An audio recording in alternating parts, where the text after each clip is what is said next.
அஸ்ஸலாமு அலைக்கும் வரஹ்மத்துல்லாஹி வபரகாத்துஹு. கண்ணியம் வாய்ந்த அல்லாஹுவின் நல்லடியார்களே, நாம் இந்த புனிதம் மிகுந்த ரமலானுடைய மாதத்தில் நமக்கு இறைவன் வழங்கி இருக்கிற இறை அச்சத்தினுடைய அந்த தன்மை அதிகமாக இருக்கிற காரணத்தினால் மற்ற நாட்களிலெல்லாம் தொழுகையை முடித்துவிட்டு கிளம்பி விடுவோம். ஆனால் இந்த மாதத்தில் நாம் அது போன்ற ஒரு செயலை செய்து விடாமல் மேலும் ஏதாவது ஒரு இறை செய்திகளையோ நபிகள் நாயகம் ஸல்லல்லாஹு அலைஹி வஸல்லம் அவர்களுடைய பொன்மொழிகளையோ தெரிந்து கொள்ள வேண்டும், நமக்கும் இறைவனுக்குமான தொடர்பை அதிகப்படுத்திக் கொள்ள வேண்டும் என்கிற உயர்ந்த எண்ணத்தில் இங்கே நாம் குழுமி இருக்கிறோம். இந்த அழகான தருணத்தில் இந்த மாதத்தில் நாம் நோன்பு நோக்கிறோம். இந்த மாதத்தில் நன்மையான காரியங்களை அதிகம் செய்கிறோம். இந்த மாதத்தில் பள்ளிவாசலிலேயே நம்முடைய நேரத்தையும் அதிகம் செலவிடுகிறோம். ஏன் இந்த மாதத்தை இவ்வளவு காரியங்களில் நாம் ஈடுபட வேண்டும்? அல்லாஹ் ரப்புல் ஆலமீன் தனது திருமறையிலே அதற்கான விளக்கத்தை தருகிறான். நாம் நினைச்சிட்டு இருக்கிற நேர்வழி என்பது இதுதான். அதனால தான் அல்லாஹ் அல் பக்ராவுடைய வசனத்துல ஆரம்பத்துல பேசுகிறான், அலிஃப் லாம் மீம் ذَلِكَ கிதாப் லா ரைப ஃபீஹி ஹுதல் லில் முத்தகீன். அலிஃப் லாம் மீம் வெறும் வார்த்தை தான். இது அரபுகளுடைய பழக்கங்கிறதுனால அதே ஸ்டைலில் அல்லாஹ் பேசுறான் அவங்கள்ட்ட. ذَلِكَ கிதாப் லா ரைப ஃபீஹி ஹுதல் லில் முத்தகீன். இது வேதம், இது எந்த சந்தேகமும் இல்லை. ஒரு மூமினுக்கு அல்லாஹ்வுடைய வார்த்தையில் ஒருபோதும் சந்தேகம் வந்துவிடவே கூடாது. சொல்லிவிட்டு அடுத்து அல்லாஹ் சொல்லுகிறான், இது யாருக்கு பயனளிக்கும் தெரியுமா? இறைவனை அஞ்சுவோருக்கு இது வழிகாட்டி.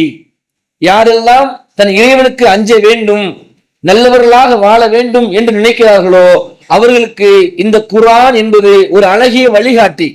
சொல்லிவிட்டு இறைவன் பேசுகிறான், அல்லதீன யுமினூன பில் கைப். அவர்கள் யார் தெரியுமா? மறைவானவற்றை நம்புவார்கள். என்னென்ன மறைவான காரியங்கள்? நம்முடைய பார்வையில மறைவான விஷயம் அப்படின்னா நம்ம பெரும்பாலும் சிந்திக்க மாட்டேங்கிறோம். ஆனால் இறைவன் பேசுகிறான், மறைவானது அப்படின்னா இந்த உலகம் எப்படி இயங்கி கொண்டிருக்கிறது, இதை வைத்து அல்லாஹ் இயக்குகிறான். யாரெல்லாம் மறைவாக நம்மை பாதுகாக்கிறார்கள், மலக்குமார்களாக இருக்கட்டும், மறுமை நாளா இருக்கட்டும், சொர்க்கம் நரகமா இருக்கட்டும், இப்படி எல்லாவற்றையும் ஒரு மூமின் நம்புவார்கள். அடுத்து அல்லாஹ் சொல்கிறான், அவர்கள் தொழுகையை நிலைநாட்டுவார்கள். அடுத்து இறைவன் பேசுகிறான், வல்லதீன யுமினூன பிமா உன்ஸில இலைக்க வமா உன்ஸில மின் கப்லிக வபில் ஆகிரத்திஹும் யுகினூன். என்னன்னா, இதுக்கு முன்னாடி அருளப்பட்ட வேதத்தையும், பொதுவாகவே நாம் ஒரு எண்ணத்தை வளர்த்துக் கொள்ள வேண்டும். ஏதோ குர்ஆன் மட்டும்தான் இந்த உலகத்துக்கே இறைவேதம் நினைச்சிடக்கூடாது. இதுக்கு முன்னாடி எத்தனையோ நபிமார்கள் வந்துட்டு போன மாதிரி எத்தனையோ வேதங்கள் வந்து இருக்கிறது. அதனால தான் அல்லாஹ் சொல்லுகிறான், இதுக்கு முன்னாடி எப்படி இருக்கிற வேதத்தை எல்லாம் நம்ம நம்பணும், அதே மாதிரி இந்த குர்ஆனையும் நம்ம நம்பணும். அல்லாஹ் சொல்றோம், அவங்க நம்புவாங்க. சொல்லிவிட்டு அல்லாஹ் பேசுகிறான், உலாயிக அலா ஹுதம் மிர் ரப்பிஹிம் வ உலாயிக ஹுமுல் முஃப்லிஹூன். அவர்கள் தமது இறைவனிடம் பெற்ற நேர்வழியிலேயே இருப்பவர்கள். யார் நேர்வழியில் இருப்பாங்கன்னு சொன்னா, இந்த குர்ஆனை அவர்கள் நம்ப வேண்டும். இந்த குர்ஆன் மட்டும் இல்ல, இதுக்கு முன்னாடி ஜபூர் வந்திருக்கிறது, தௌராத் வந்திருக்கிறது, இன்ஜீல் வந்திருக்கிறது, அதையும் அவர்கள் நம்புவார்கள். அடுத்து அல்லாஹ் சொல்லுகிறான், இந்த குர்ஆன் எதுக்கு அருளப்பட்டுச்சு, ஏன் அருளப்பட்டது, இதன் வழியாக இறைவன் சொல்லுகிற செய்தி என்ன? அதே அடுத்த வசனம் பேசுகிறது, ஸஹ்ரு ரமலான் அல்லதீன உன்ஸில ஃபீஹில் குர்ஆன். இந்த குர்ஆன் நான் சொல்லிட்டு இருக்கிறேன், விளக்கம் கொடுத்தேனே, அல்லாஹ் பேசுறான். அந்த குர்ஆனை நான் ரமலான் மாதத்தில் தான் அருளினேன். ஹுதல் லின்னாஸ், இது மனிதர்களுக்கு நேர்வழி காட்டும்.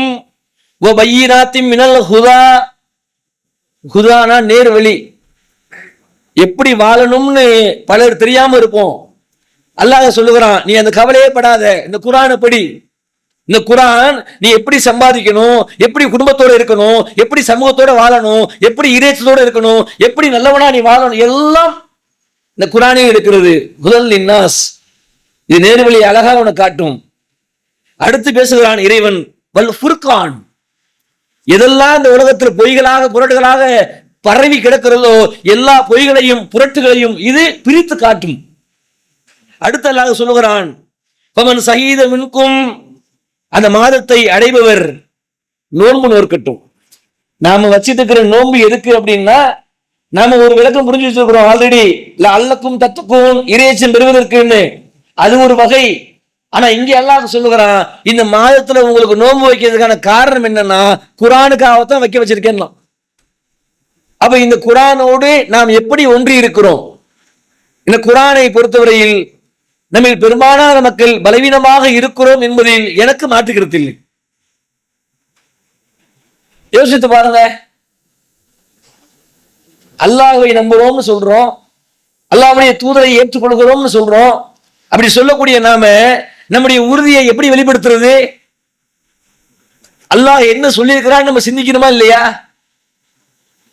அதனால்தான் அல்லாஹ் ரப்பல் ஆலமீன் பல்வேறு இடங்களில் திருக்குர்ஆனை பத்தி பேசுகிற பொழுது அல்லாஹ் கேட்கிறான், நீங்கள் சிந்திக்க மாட்டீங்களா? ஏன் நீங்க சிந்திக்காம உங்களுடைய அந்த வாழ்க்கை பயணம் மாறி மாறி போகிறது? நபிகள் நாயகம் ஸல்லல்லாஹு அலைஹி வஸல்லம் அவர்கள் இந்த குர்ஆனுக்கு கொடுத்த முக்கியத்துவம் கொஞ்சம் நெஞ்சம் இல்லை. அவர்களோடு இருந்த சஹாபாக்கள் கொடுத்த முக்கியத்துவம் கொஞ்சம் நெஞ்சம் கிடையாது. அஸ்ஹாபு சூஃபா என்று சொல்லுவார்கள். அஸ்ஹாபு சூஃபா என்று சொன்னால் திண்ணை தோழர்கள். அவங்க என்ன பண்ணாங்க தெரியுமா? நம்ம மாதிரி அவங்களுக்கும் கைகள் இருந்தது, கால்கள் இருந்தது, குடும்பம் இருந்தது, பொருளாதார தேவை இருந்தது, உலக ஆசைகள் இருந்தது, எல்லாம் இருந்துச்சு. ஆனால் அல்லாஹ்வுடைய வார்த்தைகள் இந்த நபிகள் நாயகம் ஸல்லல்லாஹு அலைஹி வஸல்லம் அவர்களுக்கு அருளப்படுகிறது என்று தெரிந்த உடனேயே அத்துணை அந்த திண்ணை தோழர்கள், அஸ்ஹாபு சூஃபா, அந்த திண்ணை தோழர்கள் நபிகளுடைய வீட்டு வாசலிலே அமர்ந்திருப்பார்கள். ஏதாவது வசனம் இறை தூதருக்கு அருளப்பட்டால் உடனே வெளியே வந்து நமக்கு சொல்லி கொடுப்பாங்க.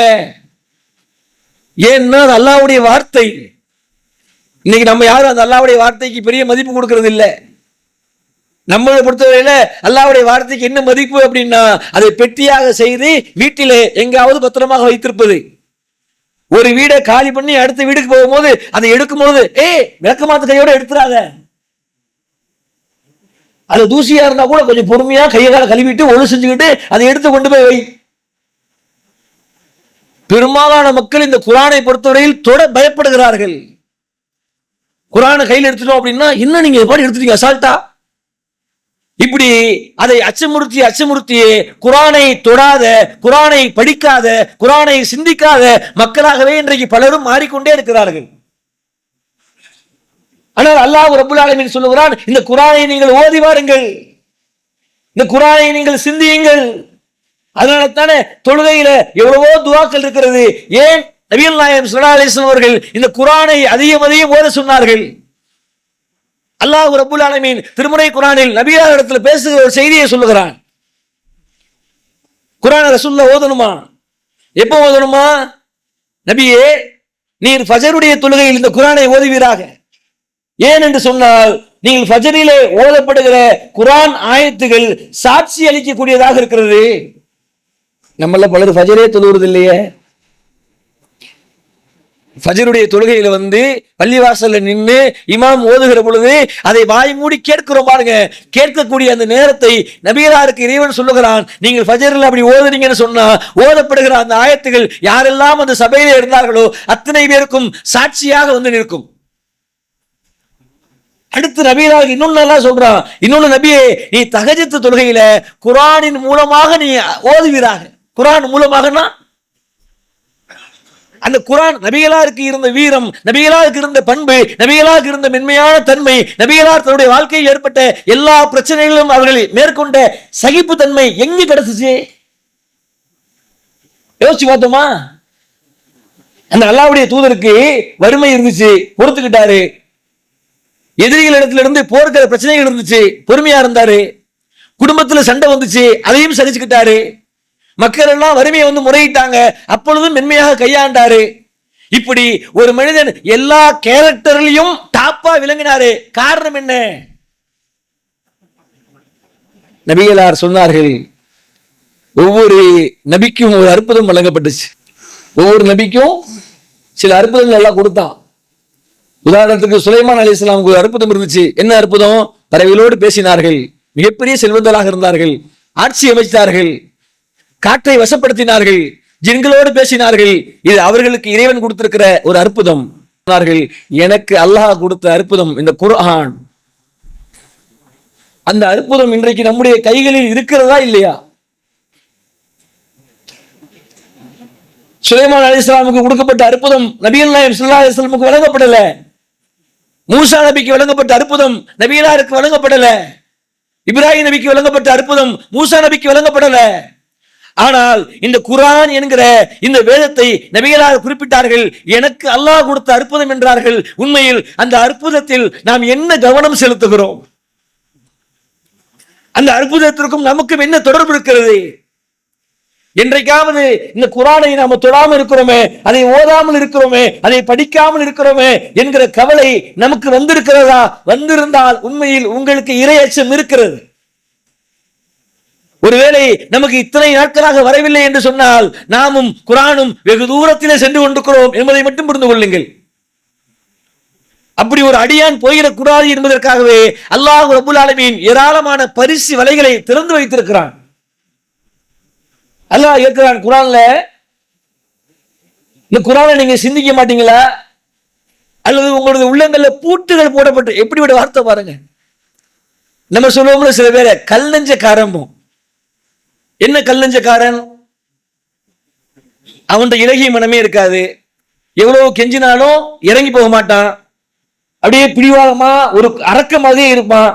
அவனுக்கு நம்ம சொல்லக்கூடிய உதாரணம் என்னன்னா, அவன் கல் நெஞ்சக்காரன் பாய், கொஞ்சம் கூட விலக மாட்டாமோ. இங்கே அல்லாஹ் பேசுகிறான், குழுவப்படுவோம். என்ன வழி சொல்லுங்க? 2 கொழுத்த பெண் ஒட்டகம், பெண் ஒட்டகமா இருந்தால் குட்டி போடும். ஆண் ஒட்டகத்துக்கு மதிப்பு இருக்காது. உடனே சகாபாக்கள் முன் வருகிறார்கள், அல்லாஹ்வின் தூதரே அந்த வாய்ப்பை சொல்லுங்க. நபிகளார் சொன்னார்கள், நீங்கள் பள்ளிவாசலுக்கு சென்று உங்களுக்குள்ளே ஒன்று கூடி அல் பக்ராவுடைய 2 ஆயத்துகளை நீங்கள் ஓதி இருந்தால், ஆல இம்ரானுடைய 2 ஆயத்துகளை நீங்கள் ஓதி இருந்தால், அந்த கொழுத்து 2 ஒட்டகங்களை நீங்கள் பெற்றிருப்பீர்கள். சொல்லிவிட்டு அடுத்து சொன்னார்கள், ஒருவேளை 3 ஆயத்துகளை நீங்கள் ஓதி சிந்தித்திருந்தால் 3 ஒட்டகங்களை நீங்கள் பெற்றிருப்பீர்கள்.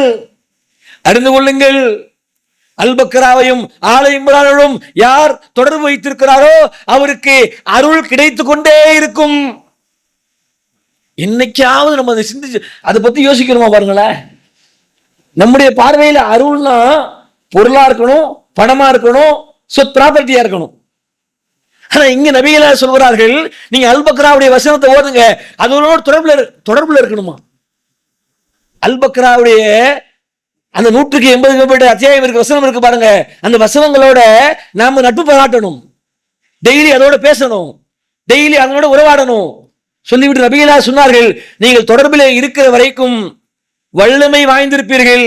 யார் அந்த தொடர்பை அறுத்துக் கொள்கிறாரோ அவர் நட்டமடைந்து விடுவார். அப்ப என்னுடைய வாழ்க்கையில் எனக்கு வல்லமையும் நட்டமும் அல்லாஹ் குர்ஆனிலே வைத்திருக்கிறார். நாம நினைச்சிட்டு இருக்கிறோம் செல்வம் செல்வம் செல்வம். ஆனா இங்க அல்லாஹ் எந்த இடத்திலும் செல்வத்தை பற்றி பேசவே இல்லை. அவன் பார்வையெல்லாம் முழுக்க முழுக்க அல்லாஹ் சொல்லுகிறான். இதே குர்ஆன் எப்படி வல்லமை மிகுந்திருக்கிறதோ நபிகளார் சொல்கிறார்கள், இதிலே உங்களுக்கு நோய் நிவாரணி இருக்கிறது. நம்ம யோசிப்போம், நோய் நிவாரணினா எப்படிங்க இருக்கிறது? இன்னைக்கு டாக்டர் எல்லாம் கவுன்சிலிங் பண்றாங்கல்ல, போயிருக்கீங்களா? போனவங்களுக்கு தெரியும். சில பேர் ரொம்ப மன அழுத்தமாக இருக்கிறது, அல்லது நடந்து முடிந்த ஏதோ ஒரு விஷயத்தை நினைச்சுக்கிட்டே இருப்பாங்க. முடிஞ்ச அளவுக்கு சொந்த பந்தெல்லாம் வந்து அட்வைஸ் பண்ணி பார்க்கும், அதெல்லாம் ஒண்ணுமே இல்லப்பா அப்படி இப்படின்னு சொல்லிட்டு. அவங்களுக்கு இது ஏறவே ஏறாது. உடனே யாராவது தகவல் சொல்லுவாங்க, நீங்க என்ன பண்ணுங்க, கவுன்சிலிங் பண்ண டாக்டர் ஒருத்தர் இருக்காரு, அங்க இருக்கிறாரு இங்க இருக்கிறாரு, கூட்டு போங்கம்பாங்க. உடனே அழைச்சிட்டு போய் கவுன்சிலிங் கொடுப்பாங்க. அது ஆணுக்கு, பெண்ணுக்கு, குழந்தைகளுக்கு, பெரியவர்களுக்கு, எல்லாருக்குமே.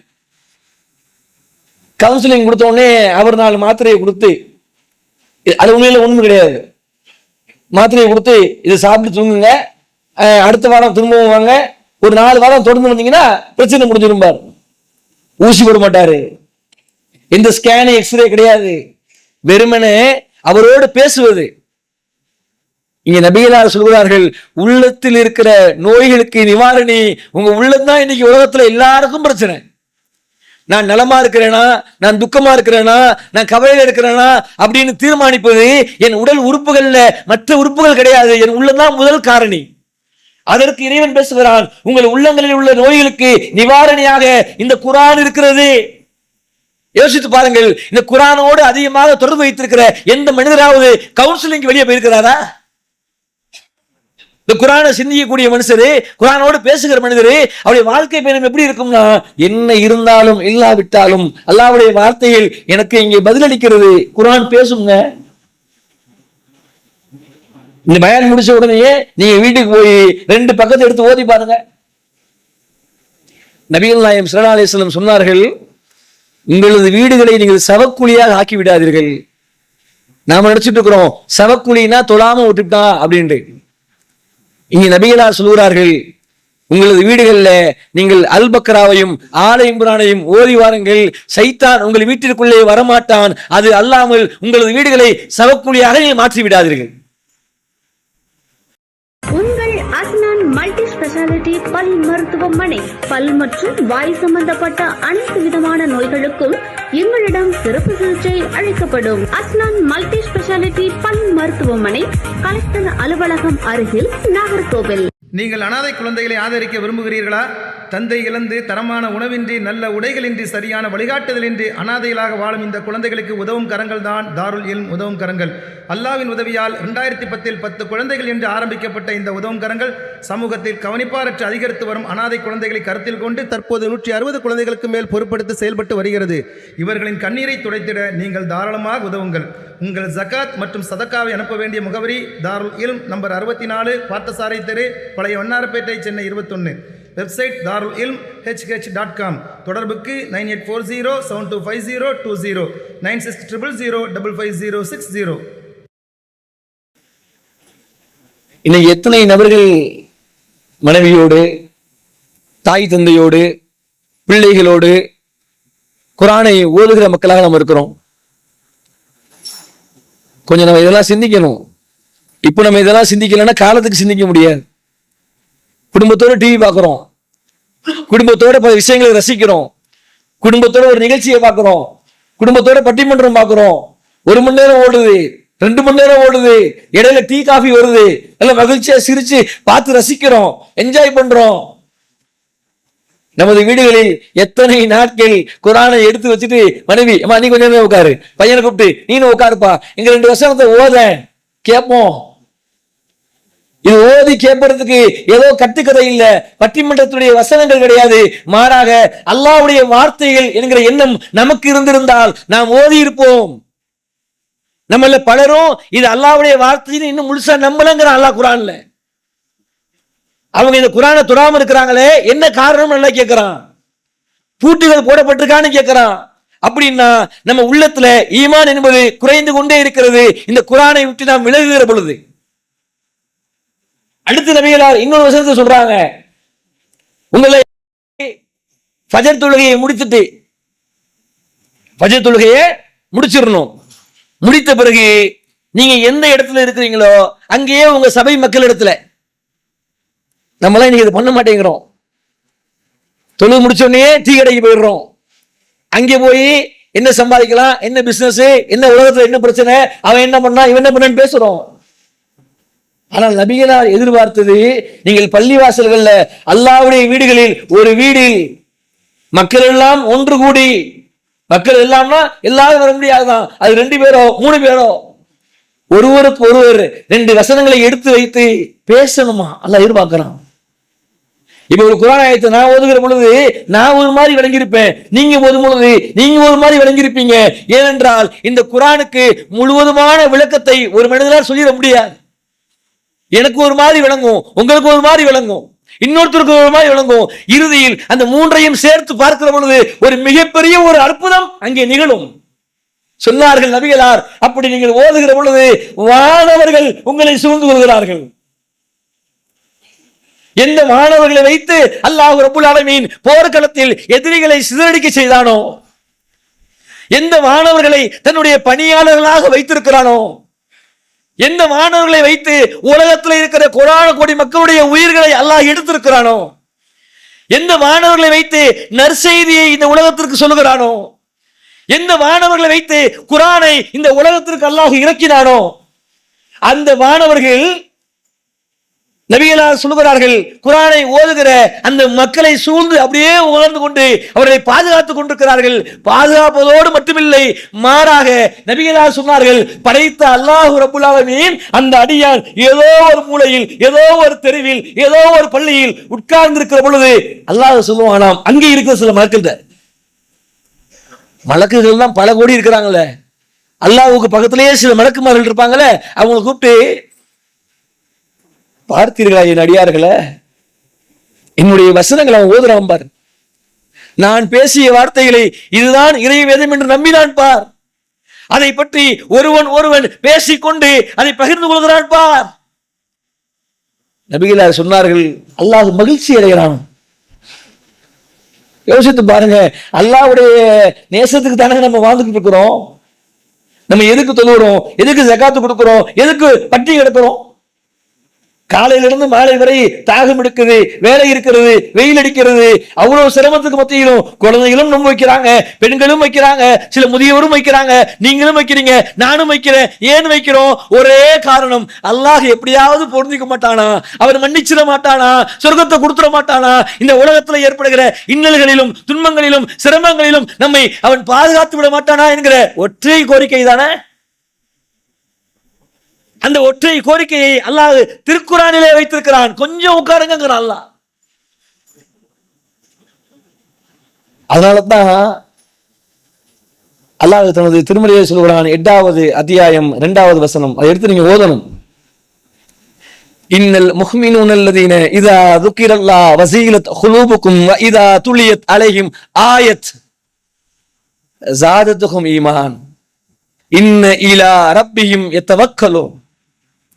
யாருக்கும் மேம்பட தேவையில்லைங்க உலகத்துல. அப்படிப்பட்ட வசனத்தை இங்க எல்லாம் சொல்றான். இன்னல் முஹ்மினூன அல்லதீன இதா ذுக்கிரல்லாஹ். முஃமின்கள் யார் தெரியுமா? நம்பிக்கை கொண்ட மக்கள் யார் தெரியுமா? அவரிடத்துல அல்லாஹ்வை பற்றி சொல்லப்பட்டால் அவங்க உள்ளமெல்லாம் நடுங்கும். வைதா துலியத் அலைஹிம் ஆயத், அல்லாஹ்வுடைய ஒரு ஆயத்தை ஓதி காட்டினால் ஈமான் அதிகரிக்கும். வ அலா ரப்பிஹிம் யதவக்கலூன். அந்த மக்கள் என்ன பண்ணுவாங்க தெரியுமா? தன்னை முழுவதுமாக அல்லாஹ்விற்கு அர்ப்பணித்து விடுவார்கள், அல்லாஹ்வையே சார்ந்திருப்பார்களாம். இன்னைக்கு யோசித்து பாருங்க, இங்க நம்ம எல்லாருமே அல்லாஹ்வை சார்ந்து வாழ்ந்துட்டு இருக்கிறோமா? நம்முடைய வாழ்க்கையில அந்த எண்ணம் அப்படியே தடுமாறுதே. நபிகளார் எந்த சூழலையும் தடுமாறலையே கடைசி வரைக்கும். இந்த குர்ஆனு குர்ஆனு குர்ஆனு அஸ்ஹாபு சூஃபா இருக்காங்களே, அவங்க வாழ்க்கையில நல்ல உடையை உடுத்தினது இல்லைங்க. அந்த திண்ணை தோழர்கள் அவங்களோட ஆடைகள்ல பட்டான் இருக்காதான், பித்த நம்ம போட்டுக்கிறதுல மேல இருந்து கீழே வரைக்கும் 6 பட்டன் இருக்குது. ஆனா அந்த சஹாபாக்கள் போட்டிருந்த ஆடைகள்ல பட்டன் இருக்காது, கீழே போடுற உடுப்புகள்ல பெரிய முடிச்சுகள் இருக்காது. அந்த ஆடைகள் எல்லாம் ஒரு மாதிரி இருக்கிறது அந்த 1-2 தான். அவங்களுக்கு என்ன காரணம், ஏன் அப்படி இருந்தாங்க? அவங்க பிறந்ததுல இருந்தே ரொம்ப எளிமையில அப்படியே அதுதானா? சஹாபாக்கள் அறிவிக்கின்றார்கள், அவர்கள் குர்ஆனிற்காகவே தங்களை அர்ப்பணித்தவர்கள் மனனம் செய்வதற்கு. அதனால தான் அல்லாஹ் ரப்புல் ஆலமீனும் சொல்லுகிறான், உங்களை சேர்ந்தவங்க யார் தெரியுமா? நம்மள சேர்ந்தவங்க தயவு செய்து இந்த உலகத்தை வைத்துக்கு நீங்க கம்பேர் பண்ணிடாதீங்க. யாருக்கு நல்ல செல்வம் இருக்குதோ அவர் சிறந்தவர், யார் நல்ல வசதி வாய்ப்போடு இருக்கிறாரோ அவர் சிறந்தவர், யார் நல்ல அழகா இருக்கிறாரோ அவர் சிறந்தவர், யார் ஆரோக்கியமா இருக்கிறாரோ அவர் சிறந்தவர். அல்லாஹ்வுடைய பார்வை அது இல்லை. அல்லாஹ்வுடைய பார்வை என்பது யார் குர்ஆனை கற்று அந்த குர்ஆனை பிறருக்கும் கற்றுத் தருகிறாரோ அவர்தான் உலகத்திலே சிறந்தவர். ஏன்? இது அல்லாஹ்வுடைய வார்த்தை. இங்க அல்லாஹ் கருப்பு பார்க்கல, சிகப்பு பார்க்கல, செல்வத்தை பார்க்கல, உயர்வை பார்க்கல, தாழ்வை பார்க்கல. ஒன்னே ஒன்று அல்லாஹ் பார்க்கிறான். அவன் குர்ஆனை ஓதுகிறானா, ஓதிய குர்ஆனை பக்கத்துல உள்ளவருக்கு இங்க வாங்கல இப்படி எல்லாம் சொல்லியிருக்கிறான் பாருங்களேன், இதை நீங்க தெரிஞ்சுக்கங்க அப்படின்னு சொன்னா போதும். அந்த மனிதனுடைய வாழ்க்கையில அல்லாஹ் அந்த குர்ஆனை ஓதுகிற மனுஷனை எப்படி நேசிக்கிறான்னு நீங்க கவனிக்கணும். அதான் இங்க இறுதி. நபிகள் நாயகம் ஸல்லல்லாஹு அலைஹி வஸல்லம் சொல்கிறார்கள், அக்ரமுல் குர்ஆன், குர்ஆனை நீங்கள் அதிகம் அதிகம் ஓதி வாருங்கள். ஏன் ஓதி வரணுமா? நபிகளார் விளக்கம் கொடுக்கிறாங்க. ஏனென்றால் நாளை மறுமையில் அந்த குர்ஆன் உங்களுக்கு சாட்சி அளிக்கும்.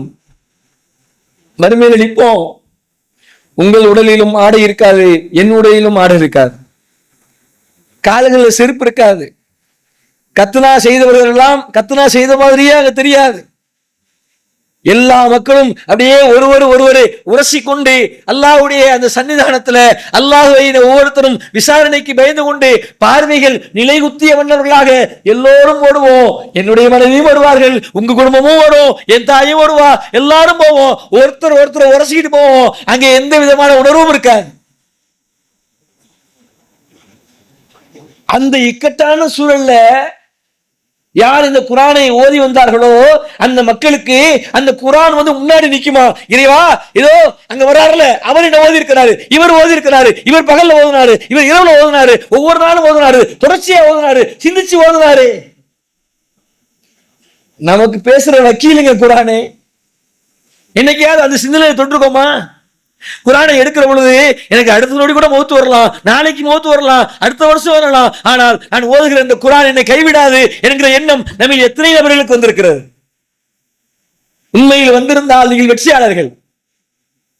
நான் ஒவ்வொரு நாளும் குர்ஆனை தொடரும் போது எனக்கு அந்த சிந்தனை தான் வருது அப்படின்னா கவலையே பட வேணாம், கண்டிப்பா அது பேசும். சொல்லிவிட்டு நபிகளார் சொன்னார்கள், அதிலையும் குறிப்பாக அல் பக்ராவை நீங்கள் ஓதி வாருங்கள், ஆல இம்ரானை நீங்கள் ஓதி வாருங்கள், 2வது சூராவும் 3வது சூரா. ஏன் அந்த 2ஐயும் நீங்கள் ஓதி வருகிற பொழுது அந்த குர்ஆன் ஆயத்துகள் எப்படி டோட்டல் குர்ஆனே முன்னாடி நிக்குது. அல்லாஹ் எனக்காக பரிந்து பேசுறதுக்கு இங்க போறோம்ல, இங்க ஒரு கவர்மெண்ட் ஆபீஸ் போறோம், ஒரு ஸ்டேஷனுக்கு போறோம்னா ஆளு போறதுக்கு முன்னாடி வக்கீல் நிக்கணும். ஏன் போன உடனே தேடுறோம்ல, எங்க நம்ம வக்கீல் வந்துட்டாரா? கவர்மெண்ட் ஆபீஸ் போறோம், அங்க யாராவது சிபாரிசு வச்சிருப்போம், புரோக்கர் இருப்பாரு, அண்ணே உங்களோட தான் சொல்லிட்டு இருந்தேன், அதான் உள்ள வராம இங்கே நின்று நீங்க இருக்கீங்களா வாங்குறோம். ஏன் துணைக்கு ஆள் தேவைப்படுது அங்க பேசுறதுக்கு, ரெக்கமெண்ட் பண்றதுக்கு. மறுமையில் நம்ம நிக்கக்கூடிய அந்த நிர்கதியற்ற அந்த சூழல்ல போய் நம்ம நிற்கும் பொழுது குர்ஆன் எதிர்புறத்திலே நிற்கும். அல் பக்ராவும் ஆல இம்ரானையும் ஓதியவர்களுக்கு நபிகளார் சொன்னார்கள், மேக கூட்டங்கள் உங்கள் மீது அந்த வெயில் படாமல் அப்படியே சூழ்ந்து நிற்குங்க. அந்த மேக கூட்டம் அப்படியே தலைக்கு அருகில் இருக்கக்கூடிய அந்த சூரியனுடைய வெயில் என் மீது பட்டால் வியர்வையெல்லாம் வெளியே வந்து திணறி கொண்டிருப்பேன். ஆனால் அந்த வெயில் கூட என் மீது படாமல் இறைவன் தடுக்கிற ஒரு கேடயம் குர்ஆன். ஒவ்வொரு நாளும் இந்த நாள் நான் குர்ஆனை ஓதவில்லை என்று சொன்னால் அந்த நாள் என்னுடைய மரணமாக இருக்கணும், அப்படித்தான் நம்ம நினைக்கணும். ஏன்? இது என்னுடைய வக்கீல், இது எனக்கான சிபாரிசு. அதனால தான் நபிகள் நாயகம் ஸல்லல்லாஹு அலைஹி வஸல்லம் பள்ளிவாசல் மட்டுமா குர்ஆன் ஓதுனாரு. அன்னை ஆயிஷா ரலியல்லாஹு அறிவிக்கிறாங்களே, நான் குளிப்பு கடமையா இருந்தேன், அப்பொழுது என் மடியிலே நபிகள் ஸல்லல்லாஹு அலைஹி வஸல்லம் தலை வைத்து படுத்திருந்தார்கள், அப்பொழுது கூட அவர்கள் குர்ஆனை ஓதிக்கொண்டே இருந்தார்கள். ஏன் ஓதினார்கள்? நம்ம இன்னைக்கு எவ்வளவு ஆயத்துக்களை ஓதுறோம், அதிலும் குறிப்பா நான் சொல்லியே ஆகணும். நம்மள பல சகோதரர்கள் ஓதுகிறோம், நான் அவங்களை குறை சொல்ல விரும்பல, அரபியில மட்டுமே ஓதிட்டே கிளம்பிடுறோம். நம்ம அரபிகள் கிடையாது. ஒருவேளை உங்களுக்கு அரபு அதற்கான இலக்கணம் தெரிஞ்சிருந்தா குற்றம் பிடிக்கல, ஆனா பல பேருக்கு அது என்னன்னு அர்த்தம் தெரியல. அரபி குர்ஆன் எடுக்கிறாங்க, கடன் ஓதுறாங்க, ஓதி முடிச்சுட்டு அல்ஹம்துலில்லாஹ் ஒரு ஜுஸ் முடிச்சு விட்டேன். இங்க அது இல்ல. நான் ஓதியது குல்ஹுவல்லாஹு சூறாவாக இருந்தாலும் 2 ஆயத்துகளாக இருந்தாலும் அந்த ஆயத்துகள் என்ன விளக்கம் தருகிறது? குல்ஹுவல்லாஹு அஹத், அல்லாஹ் ஒருவனே அப்படின்னா அவனை தவிர வேற எவனும் கிடையாது. அல்லாஹு சமது, லம் யலித் வலம் யூலத் வலம் யகுன் லஹு குஃபுவன் அஹத். இதுக்கு அர்த்தம் என்ன? அதுதான் இங்க எல்லாம் எதிர்பார்க்கிறான். அப்ப அந்த பொருளை தெரிந்து ஓதுகிற மக்களாக நாம இருக்கணும். அடுத்து பாருங்க, பொறாமை. இந்த உலகத்திலேயே பொறாமைப்படுறதுக்கு ரசூல் அனுமதி கொடுத்தாங்க. இதுல 2 விஷயம். அந்த 2 விஷயம் என்னன்னா, முதல் விஷயம், ஒரு மனிதருக்கு குர்ஆனுடைய கல்வி இருக்கிறது. சூப்பரா ஓதுறாரு. ஓதுறது மட்டும் இல்ல, அர்த்தம் தெளிவா எடுத்து சொல்ல விளக்கம் கொடுக்கிறாரு. அவரை பார்க்கும் பொழுது நம்ம யோசிக்கணுமா, எல்லாம் எனக்கு கூட இந்த அறிவை கொடுத்தினா நானும் இது மாதிரி ஓதுவேன் தானே, நானும் அடுத்தவங்களுக்கு சொல்லுவேன் தானே, பொறாமைப்படலாம். இரண்டாவது நபிகளார் சொன்னார்கள், செல்வம். சில மக்களுக்கு செல்வம் எல்லாம் கொடுத்துருப்பான், அவங்கள பார்த்தீங்கன்னா கேட்கிற ஆளுக்கெல்லாம் கொடுத்துக்கிட்டே இருப்பாங்க, இந்தாங்க இந்தாங்க இந்தாங்க இந்தாங்கன்னு. அவங்கள பார்க்கும் பொழுது பொறாமை வரணும், எல்லாம் எனக்கு நீ கொடுத்துருந்தீங்கன்னா நானும் இந்த மாதிரி செய்வேனே. அப்போ இதை நாம் புரிந்து கொள்ள வேண்டும். இந்த குர்ஆன் என்பது நமக்கான ஒரு மிகப்பெரிய கேடயம். நோன்பு எப்படி பாவங்களிலிருந்து பாதுகாக்கிற ஒரு கேடயமோ, அதே போன்று இந்த குர்ஆன் என்பது நாளை மறுமையில் மகசூடைய மைதானத்தில் நமக்கு பரிந்து பேசுகிற, நம்மை பற்றி எல்லா இடத்துல எடுத்து சொல்லுகிற ஒரு கேடயம் என்பதை நாம் மறந்துவிடக் கூடாது. இன்று இருந்து ஓதுகிற மக்கள் தொடர்ச்சியாக ஓதுங்கள், இன்னும் அதிகம் ஓதுங்கள்.